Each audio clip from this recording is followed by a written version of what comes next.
man kita mag-away karong eleksyon. Nganong di man lang ta magrinispetuhay kung si kinsa maging kandidatuha ug punchipalatuha ato ang kuan, pilion. Ngano di ay, kung mudaog ug akong kandidato, ug mudaog ang imong kandidato, naa ba tay bahin? Tagaan ba tag bahig? Suhulan ba ta? Tagaan ba tag house and lot? Dili, di ba? At the end of the day, ang ato gihapong kalampusan sa kinabuhi, depende gihapon sa tong pagpaningkamot. Dili ingon kinsay mo daog, di kay ingon magsalig tag kinsay mo daog diha. Moy ato ang kuanan. Nya manginsulto din mo sa mga tao nga dili pareha sa inyong opinion ug butaran. Nga naman, o nya mo comment na yun, magkatawa ko nimo nga maluoy. Ano magkatawa man ka na ko nya maluoy? Kaluluyan ba day kog naong? Ngano di akong naong? Gigutom bagod akong naong? Mura ba day kog naog way gikaon? Di ba di man?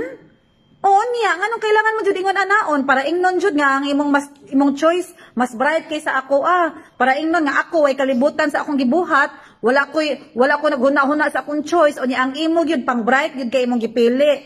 Nya balik kami sa amo ang opinion, sa amo ang kandidato nga gipili, mga bugo mi nya wag gamit ang utok. So kamura jud ang maluwas, kamura jud ang makasud sa langit, kaming tanan dauban mis impierno kay tungod sa among choice nga gipili ha. Nya pa din never again.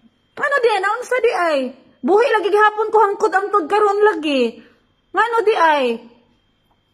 Unsa di diferensya na akong choice di ay? Oh, di ba? Ayaw kayo pagpalabi, pagsigig pagkuan-kuan dira kay at the end of the day, sa amo ara gihapon ka manghuwam og martilyo og kudkuran, mangutang ra gihapon ka sa among tindahan. Ngay sig buhay mong baba diha. Maluoy og magkatawa sa imong naong.